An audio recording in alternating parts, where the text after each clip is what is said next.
Bonjour et bienvenue dans cette nouvelle vidéo consacrée aux particules d'Houdini. Dans cette vidéo, nous allons donc voir comment créer un système basique, un tout premier système de particules dans Houdini, pour voir comment cela fonctionne et comment on met en place déjà les graphes de simulation. Donc, vous allez pouvoir commencer par créer une simple sphère.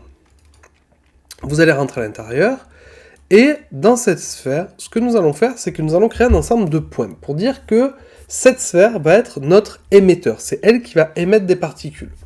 Il y a plusieurs manières d'émettre dans Houdini. Vous pouvez émettre soit à partir d'une surface, ce qui est le réglage par défaut de Houdini, soit émettre à partir de points, ce qui va être le réglage par défaut de tous les graphistes. Parce qu'on aime bien, quand on fait une simulation, contrôler exactement le nombre de points, leur vitesse, leur direction, et savoir exactement ce qui va être émis, plutôt que d'émettre depuis une surface. Donc, pour ce faire, quand on a un objet comme ça, qu'on veut rendre émissif, on va déjà le convertir en points. C'est-à-dire, on va créer des points à l'intérieur de cet objet, ou à sa surface, selon les cas de figure. Nous, pour ce cas-là, on va venir le convertir en points. Donc, vous allez faire un point from volume. Vous cochez, vous cliquez sur Entrée, et vous l'affichez. Et vous voyez que là, ça vous a créé tout plein de points à l'intérieur de votre objet. Vous pouvez diminuer le particule séparation, le point séparation, ce qui va vous faire encore plus de points. Donc 0,05 me semble une bonne valeur. Il faut augmenter le jitter pour en fait éviter d'avoir cette répartition qui soit extrêmement lente. Donc on a ça, et maintenant ce qu'on va faire, c'est qu'on va créer une simulation de particules à partir de ces points-là. Donc là on va créer un nul juste après, et ce nul, vous allez pouvoir le renommer out emit. Donc, qu'est-ce que sont des particules? Des particules, c'est simplement des points dans l'espace, des positions, avec des attributs, que ce soit d'âge, de vitesse, etc., qui vont se déplacer, et après, on pourra se servir de ces particules pour faire énormément de choses. On peut se servir de ces particules pour copier des objets dessus, par exemple, si vous voulez faire des nuées d'oiseaux, des nuées d'insectes, etc., etc. On peut se servir de ces objets pour les convertir aussi en sprites, notamment dans le jeu vidéo, et donner des simulations de fumée, de feu et tout, avec juste des simples particules. On peut aussi venir convertir ces particules en objets, en mesh, pour donner une sorte de mesh et faire une simulation d'eau à base de particules, même si vous verrez plus tard qu'il y a d'autres systèmes, d'autres solvers qui sont plus adaptés à la simulation d'eau. Mais voilà, on peut faire plein de choses avec ces particules. Nous, ce qu'on va faire là-dedans, c'est qu'on va venir créer un popnet. Donc le popnet, c'est le nœud qui permet en fait de simuler des particules. Donc vous allez pouvoir venir le connecter, votre out emit à l'intérieur, voilà, et on va rentrer à l'intérieur du popnet. Vous allez voir que le popnet, par défaut, est tout paramétré, il y a déjà un graphe, ce qui n'est pas le cas de tous les solvers. Vous verrez que quand on fera l'eau, le feu, etc., il n'y aura pas forcément le graphe qui sera déjà tout fait. Nous, il est fait. Alors retenez bien que les graphes sont tous faits de la même manière à peu près dans Houdini. C'est-à-dire qu'à gauche, vous avez l'objet, c'est-à-dire là le pop object, mais si on fait du feu, ça peut être le pyro object, si on fait de l'eau, ça peut être le flip object, et à droite, vous avez donc les inputs, c'est-à-dire soit les forces d'entrée, soit les émetteurs. Donc là, nous, le source first input, c'est l'émetteur. Donc nous, on a l'émetteur, le merge en dessous, c'est juste au cas où vous vouliez connecter des forces, le solver, c'est toujours lui qui est au milieu, c'est celui qui calcule le mouvement, donc c'est le moteur, en fait, si vous voulez, et output, c'est la sortie. Donc là, si j'appuie sur Entrée, vous voyez qu'il ne se passe rien dans ma simulation. Pourquoi est-ce qu'il ne se passe rien? Parce qu'en fait, je n'ai tout simplement aucune force. Donc là, mes particules se créent. Et peut-être même qu'elles ne se créent pas. On va regarder en affichant les numéros. Donc vous voyez que là, j'affiche les numéros et je vais zoomer. Et là, vous voyez que ça ne bouge absolument pas. Normalement, si j'ai un émetteur, à chaque frame, il devrait émettre des nouvelles particules. Donc là, en fait, il ne se passe absolument rien dans notre simulation. Et elle ne tombe pas.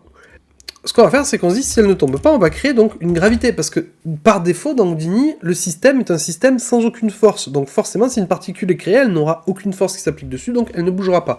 Donc on va mettre une gravité, et on va la connecter en dessous du solver.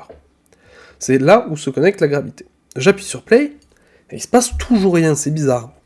En fait, par défaut, Houdini, comme je vous disais, il s'attend à ce que vous lui rentriez, donc là vous allez sélectionner le source first input, et par défaut, le emission type, il est un scatter onto surface. Et ça, vous allez voir qu'on ne le gardera jamais, on sera toujours en all point. All point, ça veut dire quoi? Ça veut dire que chaque point, c'est-à-dire l'émetteur, c'est-à-dire ce qui est branché dedans, chaque point représente une particule à créer lors de la frame. Donc vous allez voir là, à chaque frame, du coup, paf, il me crée une particule. ça, c'est la première chose. Donc là, vous voyez, j'ai bien une simulation de particules qui tombent. Donc chacun des points me crée une particule, cette particule est prise par la gravité, et du coup, elle tombe. Donc ça, c'est bien. Par contre, regardez, si je dézoome un petit peu, je vais enlever la grille, je dézoome, et je lance play. Et là, dès que les particules sortent de l'écran, on a l'impression que plus rien ne bouge. En fait, c'est pas tellement que plus rien ne bouge, c'est que ma simulation, donc il faut vous rendre compte que c'est des simulations mathématiques, donc des simulations parfaites avec des résultats parfaits, donc toujours exactement les mêmes. Et là, il se passe que votre émetteur ne bouge pas, votre émetteur crée toujours les mêmes points aux mêmes endroits qui ne bougent pas eux non plus, et donc du coup, chaque point crée une particule exactement au même endroit à chaque frame. Donc là, ici, si on zoome, vous voyez par exemple si on prend ce point-là, et bien à chaque frame, au début, il va créer une particule, et à chaque frame, il va créer une nouvelle particule exactement au même endroit. Ces particules seront affectées par la gravité exactement de la même manière, et donc vont se déplacer exactement de la même manière que la particule précédente, et donc prendre la place de la particule précédente. Donc les premières particules, on les voit bien tomber, mais une fois que toutes les particules sont tombées, on ne voit plus rien bouger, parce qu'en fait, la particule d'avant se déplace exactement à la place de la particule d'après. Donc on a un déplacement parfait, mais qui est invisible à l'œil nu. Mais par contre, si on affiche les numéros des particules, là, vous verrez que ça bouge. On le voit, ici, ça se déplace. Donc, ça, c'est un des premiers problèmes. Donc généralement, quand on fait un émetteur dans Houdini, on va retourner sur l'émetteur ici, on ne crée pas un émetteur fixe comme ça. On ne crée pas un émetteur où quand on se déplace dans la timeline, il ne bouge pas. On va toujours venir mettre une petite expression dans ce qu'on appelle le jitter seed ici. Ou alors le seed si on a créé juste un scatter. Mais vous verrez, on verra au fur et à mesure, mais très souvent, on va créer une expression dans ce jitter seed. Donc nous, on va mettre $F pour lui dire qu'en fait, on rentre la frame dans le seed. C'est-à-dire si je suis à frame 43, le seed est à 43. Seed, ça vient de graine, c'est en gros la petite graine d'aléatoire que vous allez semer dans votre simulation. Là, nous, ce que ça veut dire, c'est tout simplement qu'à chaque frame, il aura un seed différent, donc un aléatoire différent. Donc vous voyez que quand je me déplace dans ma timeline, mon émetteur garde bien la forme de mon objet, mais mon émetteur bouge, il n'est pas pareil. Et là, du coup, si je re-rentre dans ma simulation, ici, et que j'appuie sur Play, vous voyez, on a quelque chose de beaucoup plus naturel. On a une chute de particules qui est beaucoup plus naturelle. On voit bien les particules qui chutent. Donc voilà, ça c'était un premier aperçu de comment créer un émetteur et comment bien paramétrer un émetteur dans un système de particules. Lors des prochaines vidéos, on verra comment gérer un petit peu la vitesse, la direction, etc. de ces émetteurs.